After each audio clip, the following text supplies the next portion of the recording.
Hi everyone and welcome to today's video. This is a B1 level grammar lesson, and today we are going to be looking at the third conditional. So what is a startup? Have you heard about the latest startup?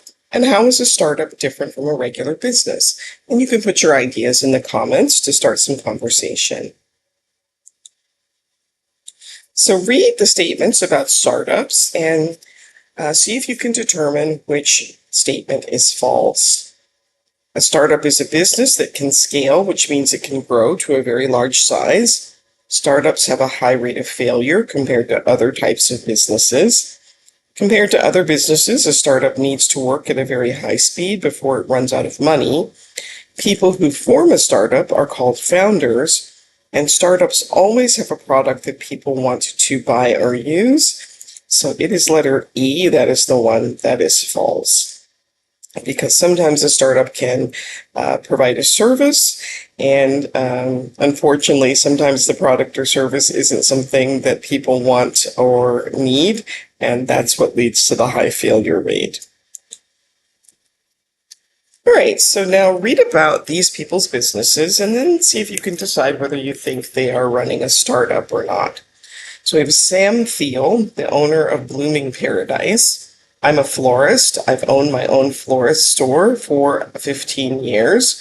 Last year, we started selling potted plants at the store, and our sales increased by 25% in 3 months. I was able to employ a new person to work on the weekend. Now I'm looking for another way to improve the business. Gail Whitaker, the CEO of No Brush and Go, says, I have experience in chemistry and biology. A few years ago, I started a family. It wasn't long before I understood how much young children hate to brush their teeth. I developed a new product to replace the toothbrush and toothpaste. It's been a hit. We're selling No Brush and Go in 30 countries, and sales are increasing 15% a month. And Joy Rubens, who's the owner of Food with Love, I have a catering business whose mission is clear. Bring the best quality food to elderly people. Elderly people often can't get to the store. They can't or won't cook, and they need help. My business prepares meals and delivers them to elderly people in my district. We deliver about 230 meals a day, and I know that the elderly people love seeing us. So Blooming Paradise is not a startup because he's been in business for 15 years. He, is increasing his sales, but, he's not really looking to grow to a massive size. No Brush and Go is a typical startup with an idea to solve what's known as a pain point. A pain point is a simple idea that saves people time and money, and every commercial startup needs to solve a pain point.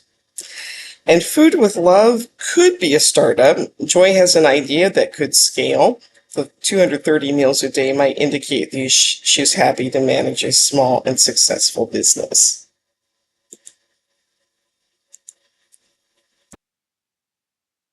Okay, Jeremy Duong interviewed 3 co-founders about their startups. We're going to read the introduction to his article.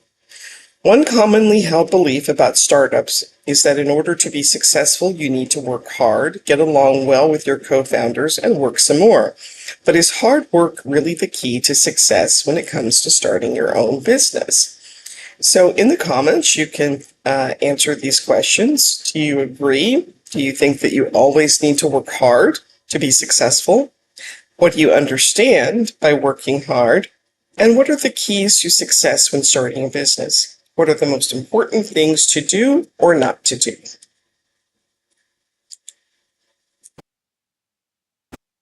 Mark Wilson, 42, started his own website development company 8 years ago. He was well qualified and experienced in his field when he decided to go it alone.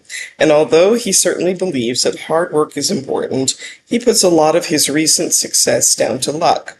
Some advice from an old university friend made him realize that he needed to make his services stand out from the crowd, and now his business has really taken off. He says, if I had listened to my friend's advice, I wouldn't have built a successful business. So what does go it alone mean? Go it alone just means that you are ready to start your own business rather than working for someone else or in a company. How do we know that Mark has a successful business? Well, he tells us. He says that he started the company 8 years ago, and it's really starting to take off. It's starting to grow. And according to Mark, what things have helped his business? Making sure that his services stand out from the crowd, that he's offering something new and different that customers need. So we use the third conditional for imagined or unreal events and states in the past. So Mark said, if I hadn't listened to my friend's advice, I wouldn't have had a successful business. He listened to his friend, and he has a successful business. A third conditional describes an impossible situation because it describes something in the past that did not occur. In this example, the third conditional is used to show surprise about how things were different from expected. So third conditional, again, talking about an imagined past. We use the third conditional to describe a state or event in the past and its consequences. I trained hard. I was able to run a marathon. If I hadn't trained hard, I couldn't have run a marathon. So in this example, the speaker is talking about an imaginary event and an imaginary consequence, both in the past. So we're going to look now at how we form the third conditional. It's if plus the past perfect, and then would have plus the past participle. So if I had known, I wouldn't have told you. If she had listened, she would have understood. If it hadn't rained, we might have gone to the beach. If the plane had departed on time, he would have arrived hours ago. And if we had talked about it, it wouldn't have become a big problem. And we usually use would, but we can also use could and might in the main clause. All right, so now you can practice making third conditional sentences. You can pause the video, try this on your own, and then restart when you're ready to check your answers.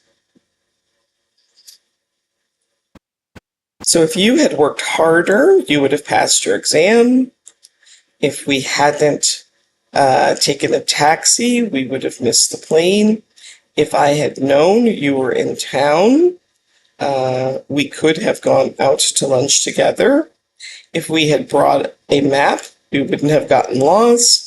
And if we had disciplined our children more, they would have learned the value of hard work. Raul Garcia, 38, founded his own online marketing business just 5 years ago. At the time, he already had considerable experience in the industry and had worked for several different companies. He felt confident that his business plan was sound. However, Raul believes that the key to his success was a launch party organized against his better judgment by his girlfriend Sophie. She persuaded him to get out of his comfort zone. Since the party, Raul's profits have doubled, so he is now much more open to taking chances. If I hadn't listened to my girlfriend, my profits wouldn't have doubled. So what's included in a business plan? The idea for the business, the product or the service that you're going to offer, usually an advertising or marketing plan, maybe market research, a lot of different things in a business plan. And so what is a launch party, and why do new businesses have a launch party? A launch party is usually like a grand opening event or something to let the community know that your business is open and ready to receive customers. It's just a way for a new business to get exposure to potential customers. And what other things can you found? So beside a business, you might found a school or a charitable organization. So anything that you start organized from basically nothing. You can found a church, a club, so all kinds of different things can be founded. So Raoul talks about an imagined situation in the past with imaginary consequences. If I hadn't listened to my girlfriend, however, he did listen to her, my profits wouldn't have doubled, but his profits did double. So the third conditional talks about events and situations that never happened. All right, so now practice the third conditional using the past perfect and would, could, or might. You can pause the video, try this on your own, and then restart when you're ready to check your answers. So if we had arrived on time, we might have caught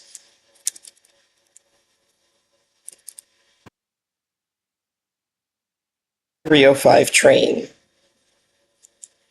If you hadn't fallen asleep during the movie, you would have or could have seen the end of the movie.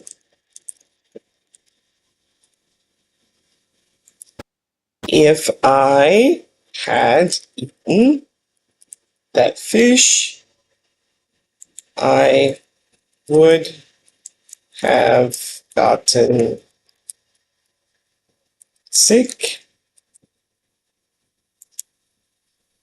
If I had known Jane was going to the party, I wouldn't have gone.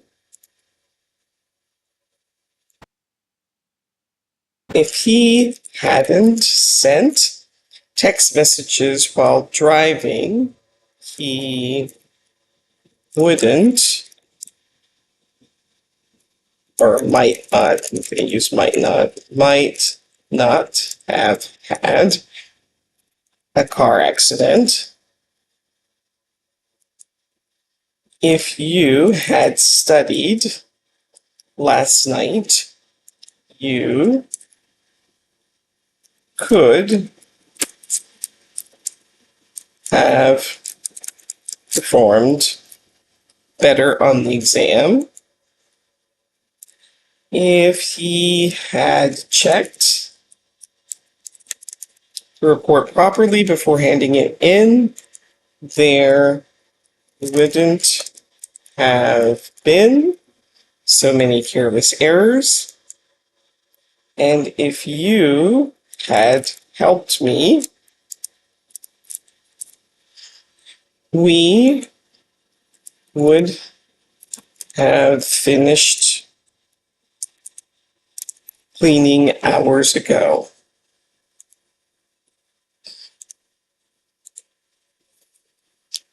So let's now look at 3 ways we use the third conditional.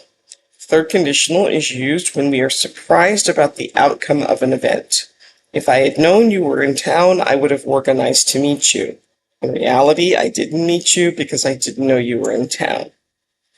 We use the third conditional to express relief that something did or didn't happen. If you hadn't arrived in time, we might have missed the train. But in reality, you did arrive on time, and we caught the train. And we can use it when we talk about regrets. We often use the third conditional. If I had prepared better for the interview, the company would have offered me the job. So in reality, I wasn't prepared for the interview, and they didn't offer me the job. So when using the third conditional, there are 2 common mistakes and 1 thing to watch out for. Use the past participle of the verb in the main verbs of both clauses. So the correct way is if he hadn't wasted time, he would have gotten a better grade on the test. But you would not say if he hadn't wasted time, he would have get a better grade on the test. So it's just incorrect. Remember that would and had both contract to apostrophe D. Had appears in the if clause and would in the main clause. If we'd known it was your birthday, we'd have brought a present. You might hear would have used if in the if clause by native speakers. If you'd have told me, I would have called you immediately. But it says try not to do this. It's always incorrect to do this in writing. So the correct way to say that would be, if you had told me, I would have called you immediately. All right, so now change each sentence into a correct conditional. You can make as many changes as you need to.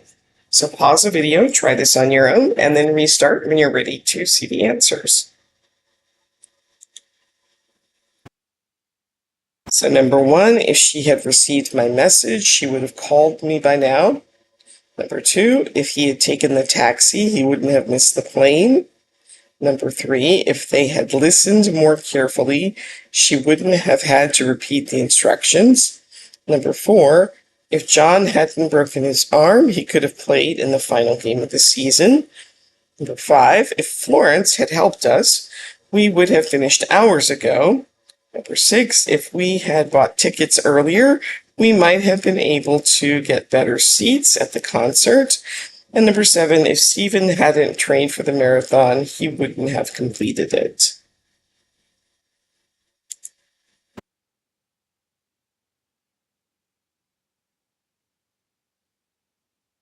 So now we'll read about Matilda's startup and answer the questions.